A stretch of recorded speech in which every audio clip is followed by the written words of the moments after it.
No Kroger. Hey, everybody. It's Jacklyn Metcalfe, and we have Griffin, Sciarra, what's up?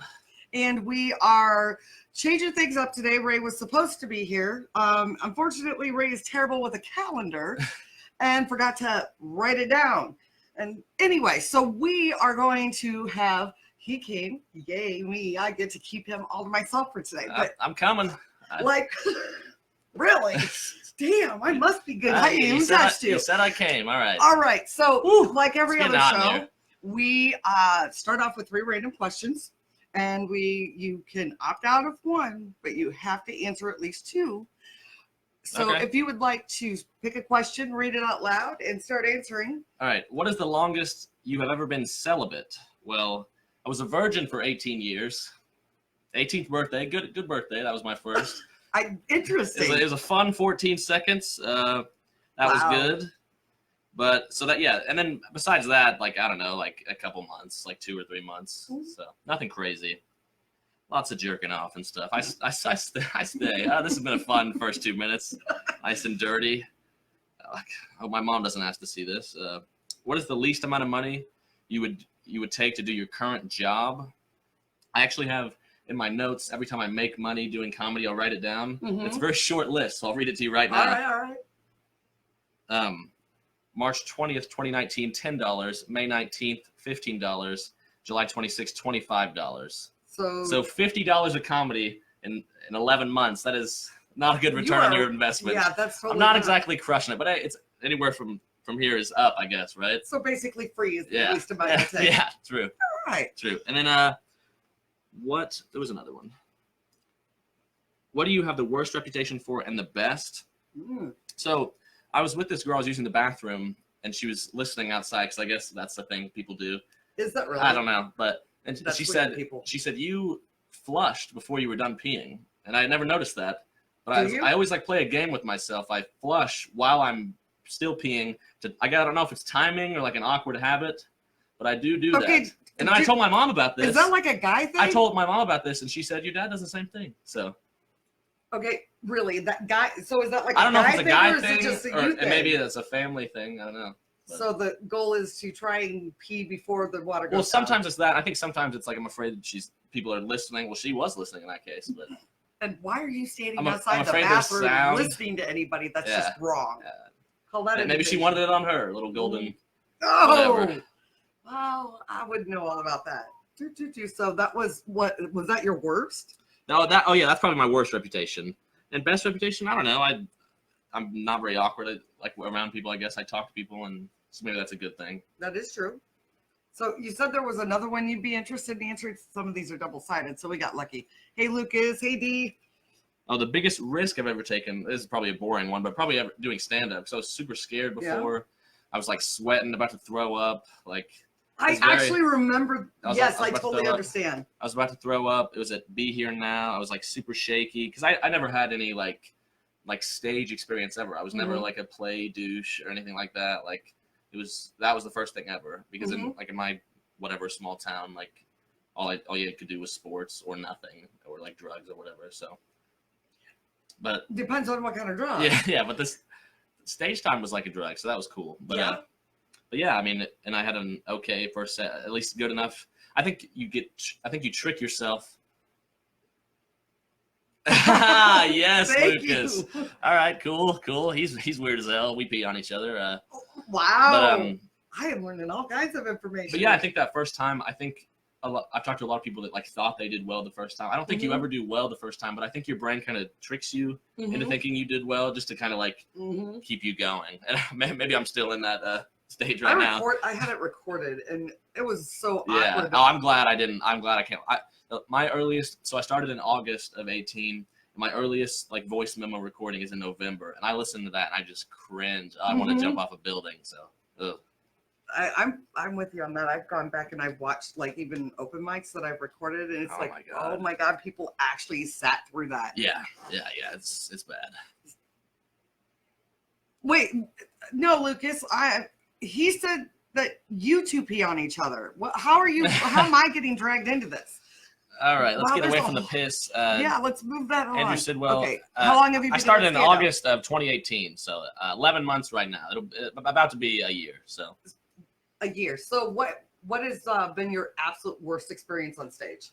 my worst experience, it was my second or third time doing Jokers, and I remember I was writing that day. I was like in the library at school, and I was like, oh my god, I have so many good ideas. I was like writing jokes. I was banging. I felt like a god, right? And I'm like, I'm gonna do all these jokes tonight. So I came to it with 5 minutes of new material that I had never said before, and I was like, I'm just gonna crush. I forgot all of it. I was up there like it was the worst I've ever felt in life. Not the worst I've ever felt in stand-up. Like I'm so red. I'm like freaking like there's stuff coming out of my butt. Like I felt horrible. And I remember just like looking, I think it was Ben Polizzi's face after I got off stage. He's like, it's all right, man. And I was like, I don't think I got on stage for like 3 or 4 days. I went home and I just like took a cold shower, like hunched over, like, oh my God, it was bad. Terrible. You know what?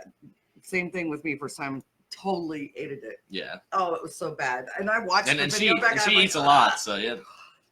Mm. But no, yeah, that's for. So So that was your worst. What's been your best time? My best time? Yeah. I don't know. I mean, stood out? I think anytime that you can, especially like when you're like me, when you're just like a first timer douche, you've only been doing it a year or whatever. Like a first timer douche. First timer douche. Anytime you can get on stage where there's like people that like paid to have a good time. Right. Anytime you can do that, like I did.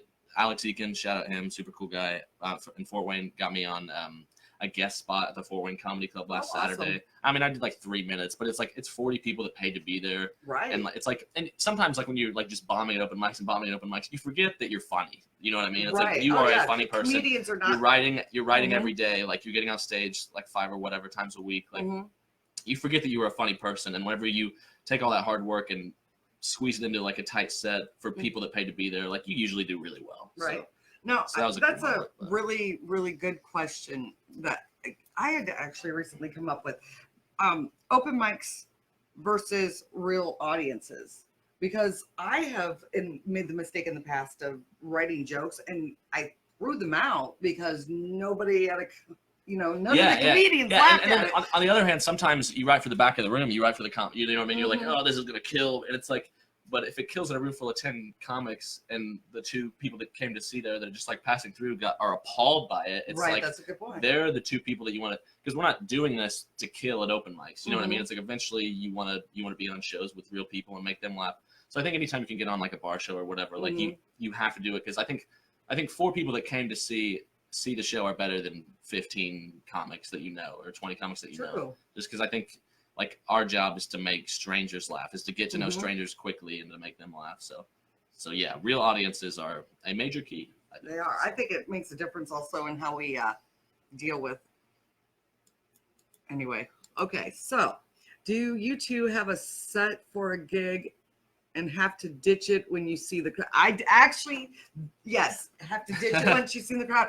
I had a set list written for. I was on Straight Up Stupid last night, I guess, spot, and I had written out my set, and I had 2 comedians. Well, I had the MC and the first comedian go up, and I'm listening to the crowd, and I'm like, oh shit, the stuff that I'm going to take the stage isn't going to work. So I went, and I just went up and winged it based on whatever material I had. What about you? I remember like I did like a more like urban room, and I was like getting in my own head before, and I was like, maybe I'll take out this word because this won't work. Like this will be just as funny without having to say this. But I think that's just like you getting in your own head. Like I think you need to like write good jokes and be confident about it. And obviously there's like you don't want to go into a church and be like, well, like whatever. Right. But it's like I think you need to be confident enough in yourself to where it's like this stuff is going to work. And if it's a clean set, then have your clean set. But but I think if you just like judge a crowd and be like, oh, well, this will offend them and they'll like, this will pander to them. It's like, well, then you're handling them with kid gloves and also pandering, and you're not being authentic. I think you have to be authentic. So you don't watch the crowds then when you, well, I mean, I think before you go on stage? I mean, you watch the crowds before you go on stage, but I think like if you see like, oh, they didn't laugh at that, or they might laugh at this, like maybe that works. But also if you think like, oh, like that joke is about like Tinder. That joke's about Tinder. That joke's about Tinder. It's like, maybe I won't tell my whatever joke. Or like, maybe that's hacky. Maybe I shouldn't do that. Because it's like, if 4 comics talked about it before, maybe that's a joke you shouldn't have in your set to begin with because it's not original enough, maybe. That's a good point. I never thought about that one. I remember doing a set of crackers, and I could tell by the crowd that what I was getting on stage to say was not going to fly because it was an older crowd, but I really needed to work on the material.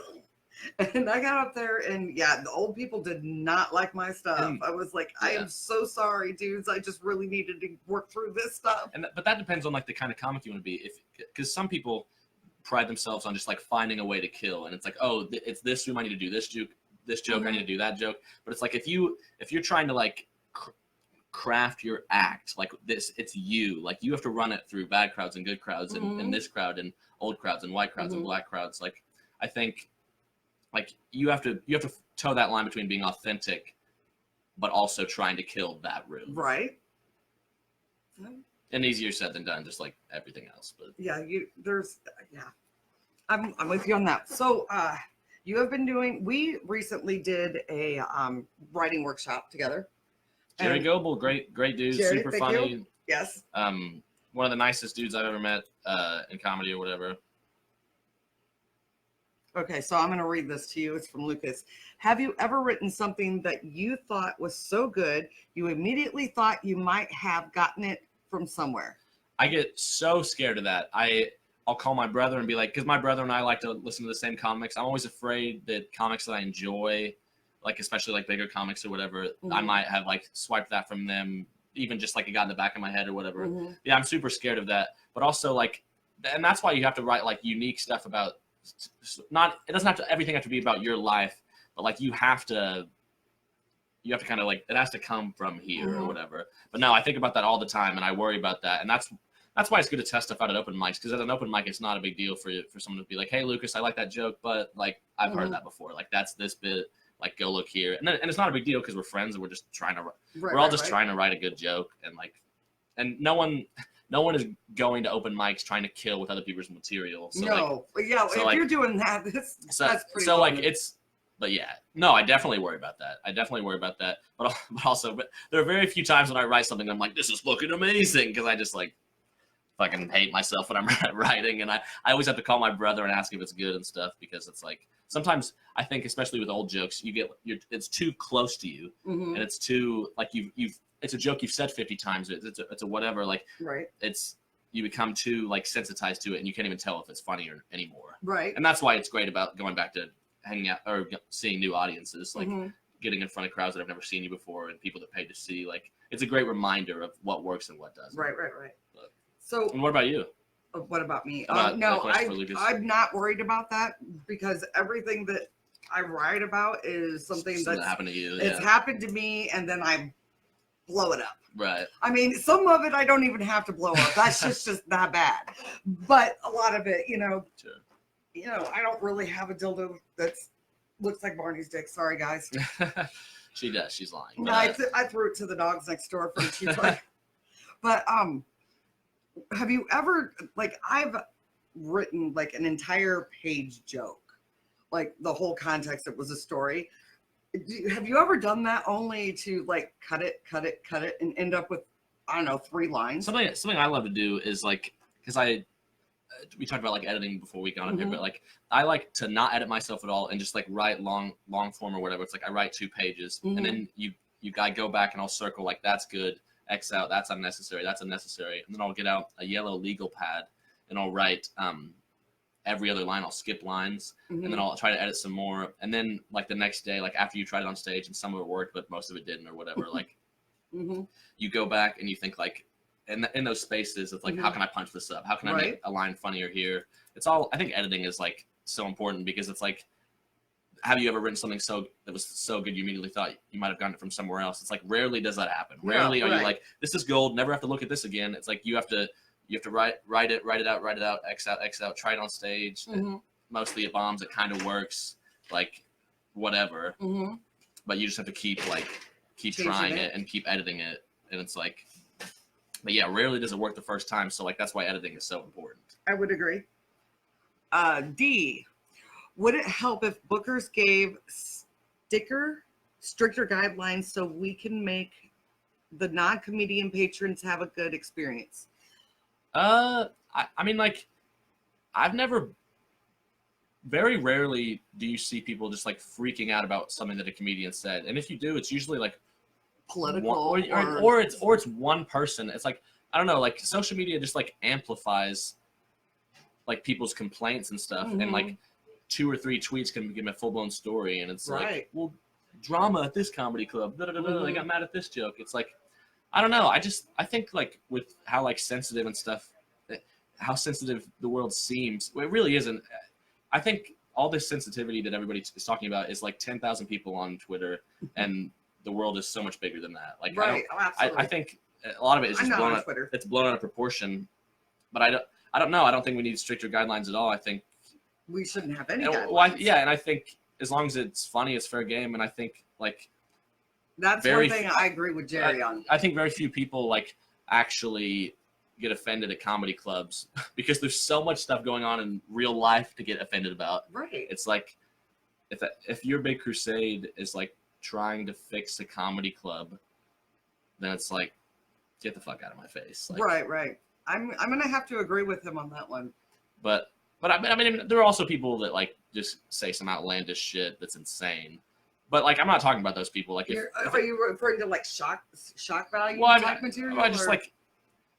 There are times when people say unnecessary things, but it's like, but yeah, like what Lucas said, and like no one gets into comedy. Most of the noise is made on French. No one gets into comedy to like offend people. No, they get into politics to do that, but like you know what I mean. But it's like with us, like we're just trying to make people laugh, and it's like, and we all have dark senses of humor because we're just like shitty people mostly. But like, I don't know. How do you feel about crowd work? That is my favorite, but also seems like the hardest. Jump out the plane and hope the shoot works, kind of thing. Oh, I think like if someone says something, I have not really done much crowd work. If someone says something, I'll try to say something funny back or put them down quickly so they shut up because it's like I'm trying to work on something. Like I don't want to talk to you. And also I think like what's troublesome about crowd work is like it can kind of like invite heckling and just like yelling out. And like some comics want that, but some do not. So I think out of respect, a lot of times like if you get into crowd work, especially early on in the show, it can kind of get a show off on the wrong foot. But it just like depends on where you're like if you're hosting like a weekend at a comedy show and you just like do crowd work the whole time, it might kind of set things up poorly. But it's like if you're just like at some bar show and we're all having fun, we're all comics hanging out, like do your crowd work, who cares? Like we're having fun. Like I don't know. It's not a big thing that I'm into, but that's just because I feel like I'm always trying to write a good joke. What like, he means by crowd work because like my idea of crowd work is I'm engaging. Like I have like spots in my set where I specifically ask questions. And so, I mean, is that what you mean? Or is it just like last night, some guy's cell phone went off in the middle of my set and, you know, you have to address it because, you know. Yeah. And I think if you go up there like a robot and just like start doing your jokes and you're just like not, and it's almost like some people you see up there, it's like, they would be doing that if the crowd wasn't even there. They'd be saying that. They'd be looking like a robot. And I think you have to show that you're in the room. Like, oh, the ceiling's dumb. Like you have stupid glass. Like whatever you do to show them that you're in the room.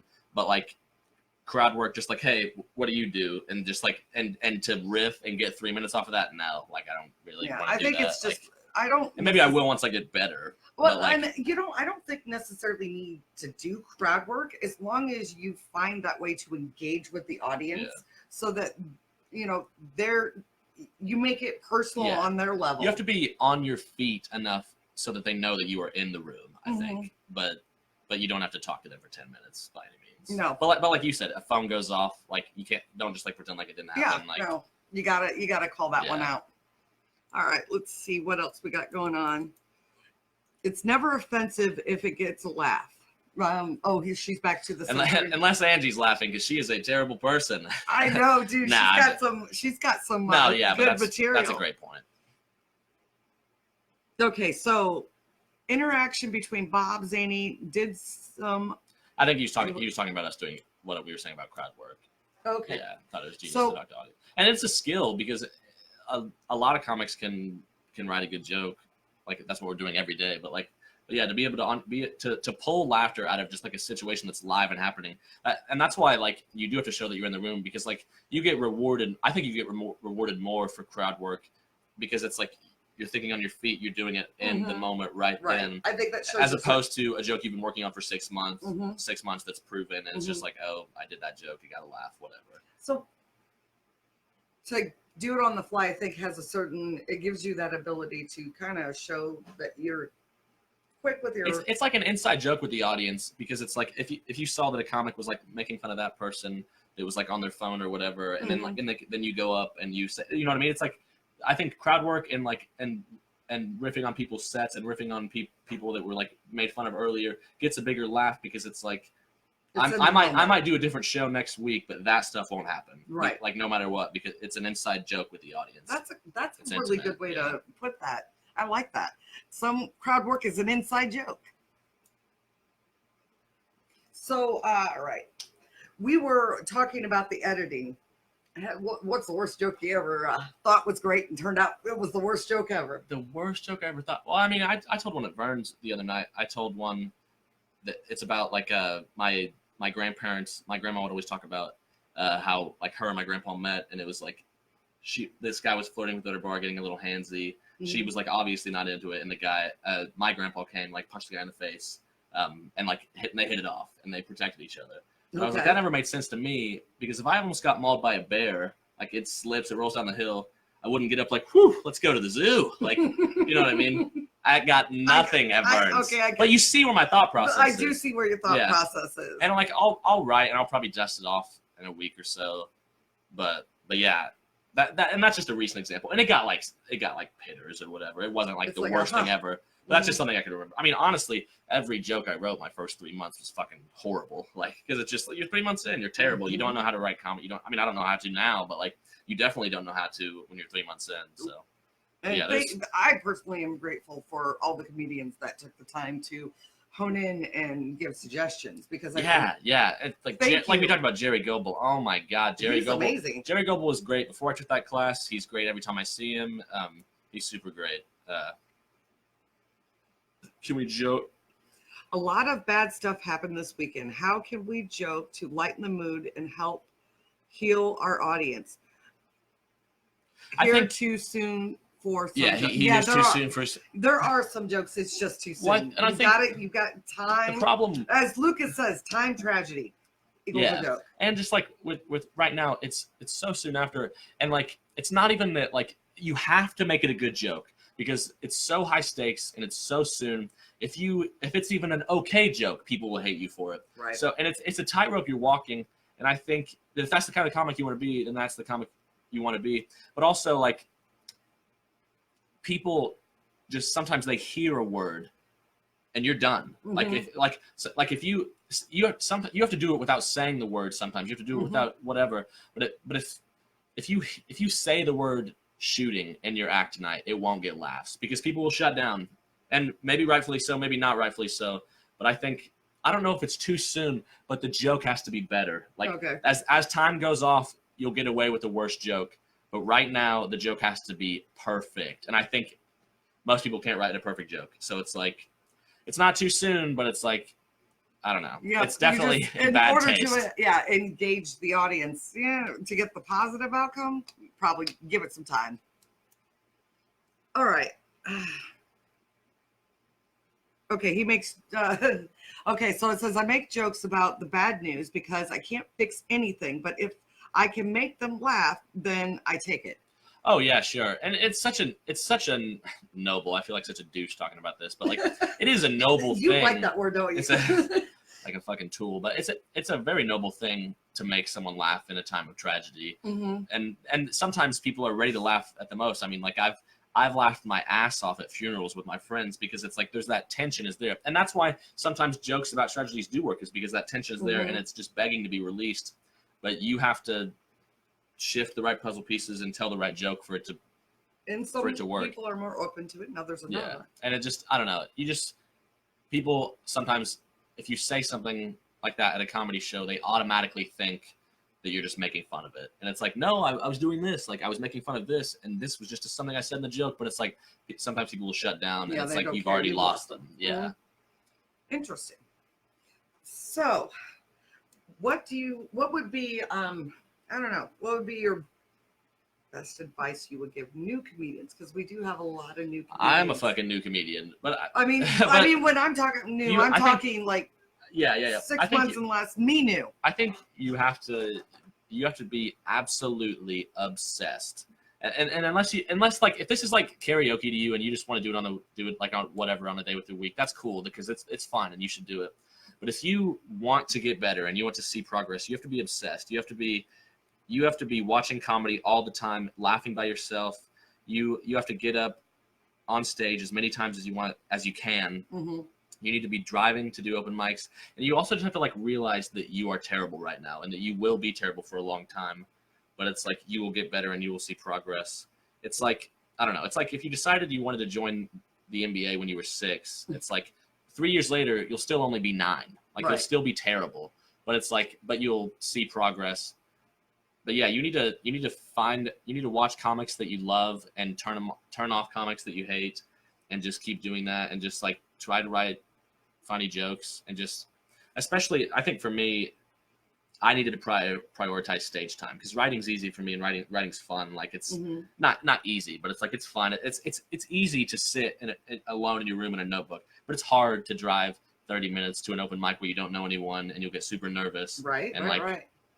But yeah, just get up on stage as much as you can and just like, and have fun with it, I guess. I don't know. I mean, you'll feel awful, but you'll feel good. And it's just like, you got to keep doing it. So see, and I'm really big with the record it, because if I hadn't recorded a lot of the sets, I would not have. I used the word actually way too much, apparently way too much, but you don't register that when you're on stage. Yeah. And I think watching yourself back helps you be more conscious not to make the same mistakes. Yeah. Listen to it, and if it's brutal to listen to your own stuff, but listen to it and think like, oh, I said this, I wasn't planning on saying this, but I said that and it got a laugh. Like that's in the joke now. Or it's like that part was so wordy, I went 30 seconds without getting laughter. Like that part's terrible. Like, but yeah, listening to it back really helps you. And like you said, it helps get rid of those verbal tics that you don't really realize.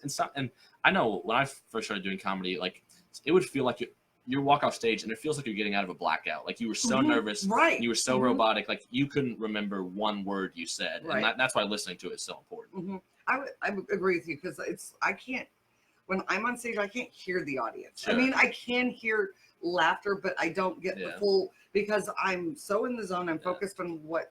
So does that happen to you? Do you get like tunnel vision? Yeah, and less now. I can be more like aware now, but yeah, definitely like at the beginning, like you can't even tell if you're doing well or doing bad, and it's like, and you listen to it back and you thought you did awful, and it's like, oh, I did okay, and then you think you did good, and then you listen to it.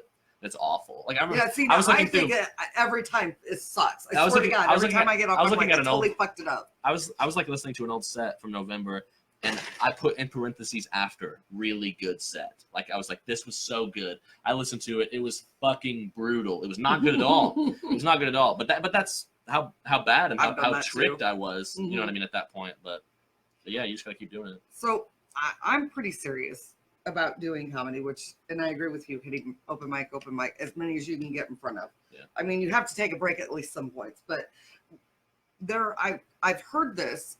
There are people that just do it as a hobby, which I'm okay with. Yeah, I mean, if it makes you happy, but what do you think? Because I know there are a lot of more seasoned comedians that they have an issue with it. They have an issue with, what are they? The ones that are. What do you think? Do you think that they should be taking up? Well, I think as long as you're going to an open mic, you have to understand that anyone can go. That someone could walk in off the street and say, "Hey, I want stage time tonight," and they give it to them because it is an open mic. And I just think, like, especially at the beginning, like, you're not above any stage time. If it's an open mic, if it's a karaoke night, if it's like a bar, or if it's 4 of your friends that just say, "Tell me a joke," like you just have to put yourself out there and keep doing it. And I don't know. I'm no one's like judge. I love listening to new comics. I love listening to old comics. But also, like, I don't really care what other like people are saying or complaining about, because it's like, this is you just have to like worry about yourself. Like you can't like I catch myself all the time like, oh, that person's joke was great, like that person's so much funnier than me. It's like it doesn't matter because they're not like no one is like blocking you from running a good joke. Like as soon as you realize that the competition is you're the only competition. You're the idiot that watched 2 movies in a row instead of writing. You're the person. I like this guy, dude. You're the person that's hanging out with your friends tonight and not getting up. Like that's you. It's not the person that wrote a better joke than you. It's not the comic that you think shouldn't be there or that isn't good. Like it's just you.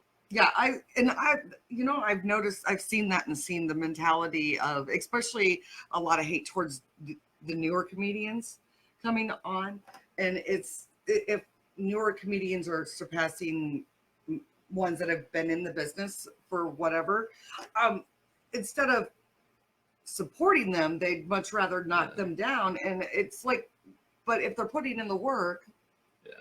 Shouldn't they get it? So do you both go on stage stone cold sober? Yeah, I do. I'm not 21 yet, and so I like anytime I'm at. I had no idea. Anytime I'm at a bar, like doing stand up, I just like stay away from the bar and hope they're not taking IDs, and they usually are. So I like have to drive home and I'm pissed, just fucking screaming in my car, like fucking mad. But I'll be 21 soon, so it's not a big deal. But no, yeah, I always go on stage sober because I like we talked about being I want to be present. You should have told me that before I gave you that shot. I want to be present on stage. I want everything to be firing on all cylinders. But that's just and maybe I'll change my mind. I mean, and like when I turn 21, will I have a beer on stage? Like maybe, but like, but do I ever want to go up there drunk? No, like or high? No. I drink. I have taken the stage sober. Yeah. And I have noticed watching my sets back, there's a distinct difference. If I go up sober, I look at the ground a lot and I'm not nearly, I don't know, I guess I have severe anxiety. So I usually have 1 or 2 before I hit the stage. I'm jealous of people that like do well drunk on stage. Like I remember I know, but I just mean I was at Kettle Top like just like on a Wednesday open mic or whatever, and it was Zach Garner's birthday. It might have been a Saturday show, but either way, it was Zach Garner's birthday, and he was like, he had definitely been drinking because it was his birthday. Like he was hanging out. Zach Garner's super funny. Check him out. He murdered drunk because he was just like he was so loose, and it helped that I think he was doing material that he had done before, so he wasn't like worrying about remembering it. But he dismantled the place. It was the funniest maybe the funniest person I've ever seen. And we're back. We're back, baby. Woo. We had some technical difficulties, which means that somebody in my house is hijacking the internet for gaming, even though they're not supposed to do that on Mondays. Yeah. Well, our kids, they're the worst. I bet you got a whole house full of them, don't you? Yeah, I'm going at everybody. So, are you dating? It's complicated. It's complicated. No girlfriend. Nobody's meeting my parents right now. So okay. None of that. So how are you almost 21? Yeah, okay. November. I'm not even gonna lie. The first time you told me that, I was shocked. I had no idea. I was like, really? How are you getting it? And then I realized, but I know that a lot of comedy clubs are 17? Yeah, some are 17, some are 18. So yeah, so. Welcome back. Thank you. Sorry about that, you guys. They're hijacking the internet. So where were we at on that? I forgot what we were talking about. I don't know. I don't want to repeat anything that they saw, so we can just talk about new shit. Okay, well, what would you like to talk about? Tell me something that would people be surprised to know about you. Surprised to know about me. Right. I got a very hairy ass. Surprised to know about me. My parents are like super strict, like not super strict, like they're not as bad now, but like in high school I never like drank or did anything like that. Like we go to church like every Sunday when I'm home. When I'm not home, I'm not going. But yeah, so I definitely come from like not a strict, but like a very structured upbringing, I guess is what I would say. But I think the Catholicism and like the strictures of religion kind of squeezes that out. It squeezes you so hard that you kind of jump into comedy or something like that. Right. Were you raised Catholic? Yeah. I'm sorry. No. Yeah. No, Catholic school for 5 years or till 5th grade. But yeah, never had to be an altar Catholic boy. Yeah. So, but I think that squeezes it, and there were so many like funny Jewish comedians and everything like that. I think like the that religion, because you kind of just like Are said. there any good Catholic comedians? Yeah, I mean, I know a lot of people that were raised not like Jim Gaffigan is Catholic. I know like Mark Norman was raised Catholic. I was just Bill wondering Burr, if it, I think Bill Bill Burr was raised Catholic, like Irish Catholic. But it's just like I think it's just like you kind of sitting around like. I think you develop as a comedian, you have to have like a BS detector. You're sitting around just like, why the fuck did that person do that? Or like, why you do it? Cause so much of comedy is just like pointing out like those little ironies and like idiosyncracies of like society, which you can pick apart. I mean, religion's easy. Yeah, and I think John Mulaney, that's another good one. Thank you. But yeah, I think, and you're sitting around, you're like you're shepherded to school, you're shepherded to church, and you're just like, what the hell? Fucking cheating. Yeah, what the hell are we doing here? Like, what are like this is dumb, that's stupid. He just blew her, like whatever, and you're just like, this is very stupid, like, or this doesn't make sense, like. But yeah, I think so much of just like growing up is just kind of figuring out like that's dumb. I guess that's okay, like stuff like that. But yeah, I think that kind of pushed me towards comedy and just like, yeah. I guess it's better than drugs and hookers and. Hey, who said I didn't fuck hookers? Okay, well, I just kicked him because he's got me all. No, I'm playing. Got her hot and bothered. Now I'm feeling like a pedophile. Damn it, motherfucker! Don't do that to me. She probably doesn't want me to tell you this, but what? The first time I saw you at an open mic, we're telling it. You four in for a treat. First time I saw Jacklyn at an open mic, she was very drunk, I guess. She handed me notes and said a note that just said, "Call me, you're cute," or something like that. Yeah, here's my number. Call me. Here's my number. Call me. And then I got up and did my set, and I probably did like a young person set, and I talked about like having a girlfriend or whatever. And then she came back and was like, "Girlfriend, darn it!" And I was like, "Oh my god, you're like 35, and I'm a kid." Oh, like I love him now, dude. But 35. Oh. But yeah, so that was a super weird first meeting, but we've become best friends. I'm like a son to her now. Yes. Yeah. No, because that's you do not have sexual conversations with your child like that. No, it's more like nothing. Do we have a comment? We're just no. The little bubbles are people like shooting off stuff on us. Exactly. That's how you know you that guys they're are happy. Bukkakiing us with likes and comments. We love it. We love you guys. So. Oh my god! But no, I actually don't even. I mean, I remember that totally sounds like something I would do. And I mean, I think that was in 1949. Yep. And scarred me for life. It was maybe my fourth open mic because that was the night that I met so many cool people that night. But yeah, so sorry about that. It's all right. Yeah. It had been a rough week. Hey, it happens. I was dating at the time I was dating a Filipino. Ooh. Turned out to be a total douchebag. Oh yeah? Oh yeah. Douchebag. Is Pacquiao? Is he a Filipino? Is Manny Pacquiao? Who? You don't know the boxer? I don't watch boxing. I mean, he fought Floyd Mayweather. Like, he's a big deal. All right, never mind. Sorry, guys. Material. I thought we were going to talk about should we stage an intervention?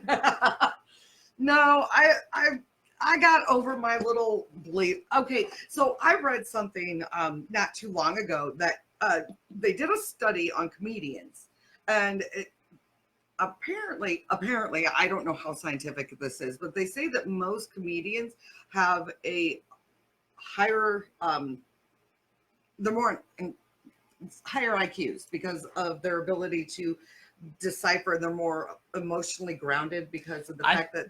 What do you think? I think I have more common sense than most people around me. Not common sense like, well, you shouldn't take that third shot. Not like that. Right. But just like, that's dumb. Like what you're doing, like what you're being taught to do is dumb.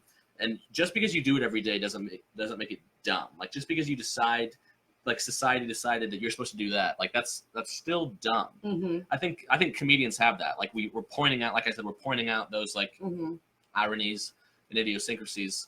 I think comedians might not be smarter, like IQ wise maybe, but we have more common sense and we can point out stuff and we can be more frank about things. And I guess that's why we get into trouble with like dirty or like more sensitive topics. But it's like, yeah, we're definitely like frank people, I think.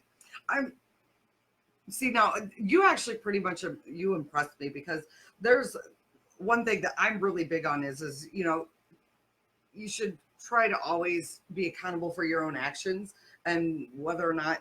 And typically with people that are so young, they don't have that mindset. It's usually everybody else's fault. So I don't know. That's. I mean, no, don't get me wrong. I'm still dumber than hell. I still make terrible decisions, but yeah, I don't know. I mean, I've definitely done very dumb things, but I just think like you have Such to like. as? I don't. What do you? I don't know. Ask me something specific. I don't know what is the dumbest thing you ever did. Let's pull something out of here or something. I guess he doesn't want to answer that. I don't know if I've done anything specifically dumb. I got pretty drunk and messaged a professor on Facebook that I am going to have to take before I graduate, and I just want to jump off a building. Like it.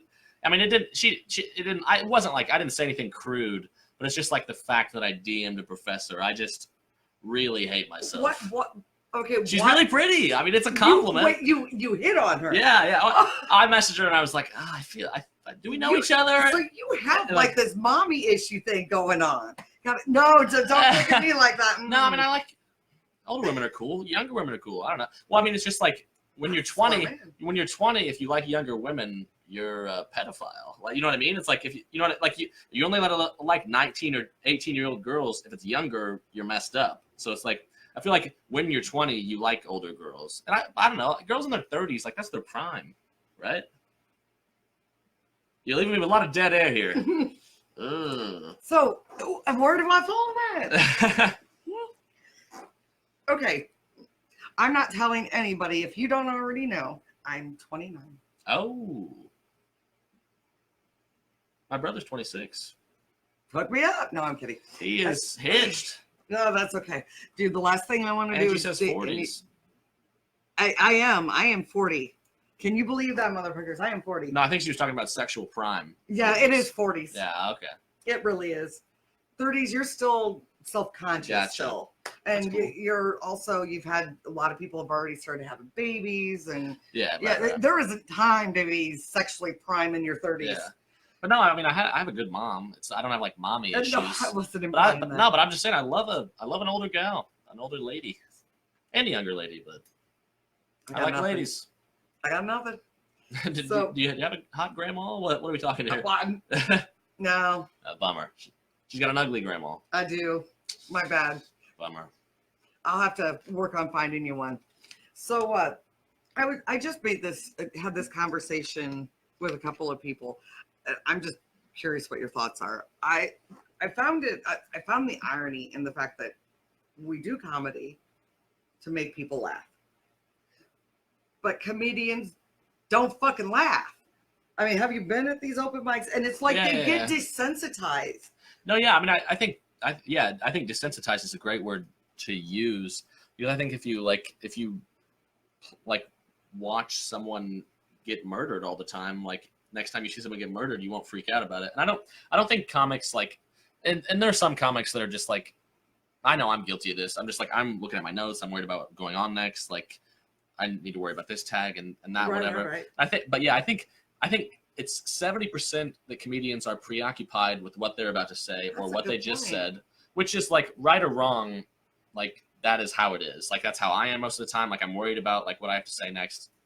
And I think some of it is just like people are, so I hate it when people are like, I don't laugh easy. Like it's got to be really funny. It's like, well, then you don't like laughing. Then you don't like comedy. You know what I mean? It's that's like, a good point. My brother's like that, Billy. Yeah. It's like, sorry, I just totally called my brother. Maybe you just don't enjoy life as much as us then. Like, cause like if it's funny, right? And you should laugh.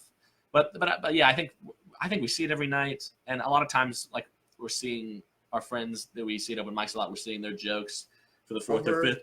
No. That was a special one for you guys. Whew. But yeah, I think it's just open mics. Bless you. Open mics, there are so many factors to make it not a good place for growth, and not like it's just like they've heard your stuff before. Like it's all comics, it's all whatever. Like I think it goes back to you got to get on bar shows. You got to do something to get in front of real people. To be honest, I freaking hate going to open mics the same ones, you see the same people. Yeah, and that's why. And doing the same material. Yeah. I mean, I intentionally mix my stuff up. Yeah, that's why it's fun to mix up. And when I have to repeat a joke, it's like, dude, I'm really sorry for these people who have heard it, because I genuinely feel bad, because I know that if I'm hearing it the 10th time over, I'm not all that impressed. It's true, but also I think you do have to run it through. Like you have to have like your good jokes have to be practiced, because when you get in front of that paid audience, it's got to be perfect. Like you have to nail it. And I think that's the price that you pay for going to open mics, is that you're going to hear people's same stuff. No, but I do think you can't. I think it's very, and I tried to do this my first like month or so in, because I was an idiot and I didn't know what to do. But I try to bring new stuff every time, and it's like, no, you need to like perfect old stuff, and you need to flex that muscle. I mean, and it annoys me, but like even these comics that only have 5 minutes and do the same set every time, they're still flexing that muscle. Like they're still working out, even if you still need to be writing, but like they are still getting on stage and doing their time. And like it might become stale, but it's like at least you're getting up on stage and flexing that muscle. See, now I found that I don't do the verbatim, which I've noticed a lot of comedians, they get their set, they write their order. Sure. And I found that it's useful, because I mix things up, that I learn the jokes better, and it helps me, like, for instance, if they say you got to go longer or you need to go shorter, do you have... No, I never have a set order with stuff. I'm usually, like, sometimes I'll get caught where, like, well, I do this baby joke and this baby joke should come after. Like, sometimes like that. Right. But no, I'll try closing with something or opening with something. I think you have to mix it up, because, like, some jokes won't work well after a certain joke, and some jokes have to come before this joke. Like you can't go like this dirty here and then try to hit them with a clean. You know what I mean? You have to piece your set together to where it works best. Definitely, I think you have to try out different orders. Yeah, I would agree with that one. So I had a question and it ran right the hell out of my head. All right, I'll have a question for you. Go for it. Who is your favorite comedian to listen to right now? It can be in the indie scene, or it can just be like someone you like to watch on Netflix or like whatever. Would you believe me if I told you I don't watch comedy? Why not? You're just afraid you're going to take something from someone else? Not that it's not. Yeah, I mean, because if I don't have the influence, I can stay true to who I am. Right. And I'm not saying, like, I've heard other comedians. It's like I love listening to Lisa Lampanelli and Chelsea Handler, and I mean, but I'd much rather watch a comedy movie. Well, okay, yeah, I mean that's more the same, yeah. But as far as but Sandra, the co-host, who, by the way, she's working because Amazon. But she's at least perfecting her ass at the moment. But she couldn't be here because I freaking love her jokes. The first time I ever saw her, she cracks me up. When I think it was, she has a joke about Jesus that the first time I heard it. Virgin pussy, I'll be right down. Yeah. That's a great joke. She's very funny, and I love that she can be so intense and just like, it can sound like a rant, but also be great jokes. She said something else that was really funny. I love the Candy Crush one that she does. She said everybody that she was talking about, like Ted Bundy. She said everybody knows bitches can fight through masking tape. Right. That's a phenomenal line, and it's just like that's how you know someone is totally being specific and authentic and detail. It's like nowhere else in any open mic in the country would you hear the line, everyone knows bitches can bite through masking tape, because it's just like a funny, unique like thing. That would have thought. She had an idea in her head that she thought was funny, and she just like kept going until it was specific and really funny. Like, but yeah, Sandra's a good one. Yeah, I freaking love her writing because she's so off the wall creative. I really like. Never mind, I forgot what I was gonna say. Go ahead. No, go. Who's yours? Since you put me on the spot. Oh well, just someone else. I like. To listen to Hannah Rushline. I think she's super funny. You can just like hear the writing and her, like she perfectly words stuff, like talking about like half ranch or half whatever, like the stuff I'm trying to think of one. Funny. But her lines are just so specific. It's like she was back there just before she went up there, like because it's like I feel like even when I hear her do the same stuff, it's still different. Like you said, it's still tinkered. but yeah, it's just like every word. And I talked about this with her one time. She's like I think she was English literature or whatever in college. Okay. But yeah, every word is doing a job whenever she says something, and it's very funny, and it shows with laughter and all that. So who's been the biggest influence? my biggest influence, well, it goes in waves probably. Okay. I know, like, my biggest influence, I love like joke guys. I love guys that you can tell that they're like writing or whatever and stuff like that. And I say guys, I like a lot of female comics, but I just think like I'm a guy's perspective usually like is what fits with me or whatever. But I like I like Sam Morril, Mark Norman. I liked Jimmy Carr and Anthony Jeselnik when I first started. I still like them, but I just like I don't draw from them as much anymore. I think Gary Goldman is amazing, and like you can't rip Gary Goldman because he's like so good and so perfect and so unique. Right. If you haven't heard him, listen to him. But I'll like look at his tips on Twitter and stuff all the time. But yeah. Did you say you look at his tips? His on Twitter? tips, his comedian tips. Look at him. TIT. His grown man writing tips. Check him out. Very funny. Okay. Yes. Okay. Yes, I'm familiar with him. Yeah. Yes. So Genius. you cannot have my unicorn. I Quit want it. trying to sneak him over there. This looks like it would go up my ass perfectly. Just this little. Oh, so you're into that pegging thing, huh? Yeah. No. Indiana Fever, huh? My friend that was a gift. My friend had Indiana Fever season tickets a couple of years ago. Yeah? Yeah, he hated them because he got them when his dad got them for him, and his dad would always drive him up there. And he hated it? And he didn't want to go because it's an hour drive from our place. He's like, it's a Wednesday night. I'm going to a fucking Fever game, and it's like, whatever. I think it'd be cool. I would always want to go, but I love a good sports game. So a good sports game. He likes a good sports bad game. ones are bad, but good ones are good. What kind of music are you into? Music? I don't. This is boring. I don't listen to a lot of music. I listen to music the way people listen to comedy. Really? Or I listen to comedy the way people listen to music. You know what I mean? It's like, I remember when I first started doing comedy, I'd like have my freaking douchey ass like wireless beats. Like I'd be in the Ball State gym working out, and then I'd start fucking laughing like a maniac because it's like I'm listening to comedy, and people would look at me like I'm some asshole. Like, oh, you don't think my squat form is funny, like or whatever. And you feel like such a dick. But yeah, I would listen to comedy in the gym on the way to fucking class or whatever, and on the way up here. I'm more of a music person. Yeah, I don't listen to. I mean, I do listen to some music, but it's very just like random. I do have. There is some comedy. I just popped in my head. You were talking about that. Back when my husband was alive, I used to lay in bed. He would always fall asleep before me because he worked fucking forever. So I would watch like on my phone or on the TV. Whose line is it anyway? Yeah, I was banned from doing that in bed because I would bust out laughing and then I'd wake him up and I'd try to be quiet and then I'd bust out again. It's like, I'm not allowed to watch that anymore. Yeah. So I would say I love the improv stuff. Yeah. I've never really watched that. Sorry. I remember what was like when you were a kid, what was like the funniest thing ever to you? Like what movies, what like shows? Like I think the Minions did not exist. What? The Minions did not exist. I think it was like Alf or come on, we had the Roofie Master Cosby show going on there. So, you had that. God dang, you're just making me feel old right now. Yeah. I know I thought the live action Cat in the Hat, we had that on DVD.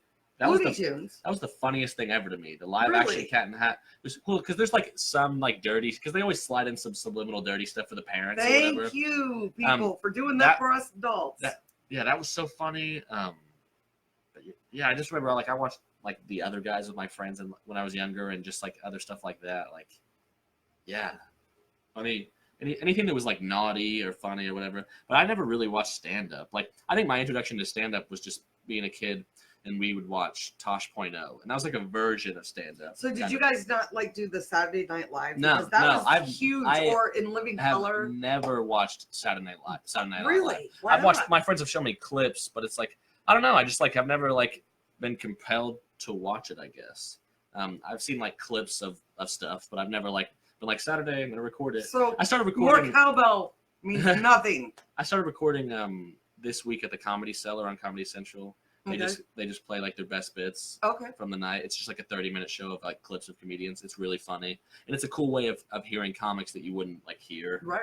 That wouldn't usually get like a TV credit, but it's just like them for 10 seconds, like a funny joke or whatever. That's kind of cool. This week at the Comedy Cellar. Okay. That's probably true, Lucas. Yeah, I'm a young man. That SNL. Okay, so we are coming down to like the last, 4 minutes or so. Sure. And so I got to do some plugs. Do you have any plugs? Do you have any shows? I have a butt plug in the car, actually. Did you steal Lucy? She's got an actual butt plug. If you've not seen her, I almost took somebody out with it. What you said? Do I have plugging? Any shows coming up? This or Saturday. Where can we find you? This Saturday at 1 p.m. I'll be at this I don't know the name of it. It's a music festival in Muncie at 1 p.m. I'm doing some time with Devon Shoemaker. Calvin Turner got me on. Thank you, Calvin. And Brody Miller. Sorry, I almost forgot your last name. I was thinking of Brody Stevens. He's dead. Rest in peace. But yeah, and Brody Miller, my Muncie crew. Me and my Muncie crew will be hooking back up this Saturday. I'm at the Waukegan Comedy Festival the 20th of September. It's a long way away, but get your tickets, I guess. I'm trying to think of what else. I mean, I do open mics all the time. I'm not good at comedy. I don't have that many actual shows. So, but yeah. So when is the next Chippendale show? What's Chippendale show? The one you're starring in. What? That's what the text message was. I was supposed to ask you about your appearance on the Chippendales. Who said that? I don't have to tell you. I'm the one asking questions. I'm lost. I'm playing. Oh. All right. So we have a new open mic. You've actually been to it. I have been to it. We went to the first one at Icon Lounge. Oh, Icon Lounge. Fun. Did you? I really liked that. I had a lot of fun. Yeah. It was a really good thing. Amber James is the person, if you're interested, to you can Facebook Messenger, and it's AMBUR. James is common spelling. Or you can get a hold of her on Instagram at comedy_Bay1, BAE1.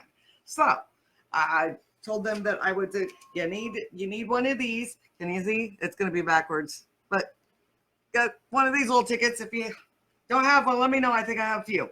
Anyway, we are going to peace out. I believe Lisa Wood is on the show next week. I want to confirm that because that would be terrible if I got the wrong person. Because, it's bad enough when people forget to show up. Lisa Wood, she's an out-of-town. No. Rob Wolfong is going to be here next week. I'm super excited about that. You guys want to tune in for him because he's like the one-liner god. I mean, this guy cracks me up. Have you seen him? This ponytail? No. Rob Wolfong. Oh, you got to tune in. He is so freaking funny. Anyway, so we are going to tell you guys to, I don't know, get out and fucking do something. Get away from your computers. And we're going to sign off. Talk to you later. Peace out.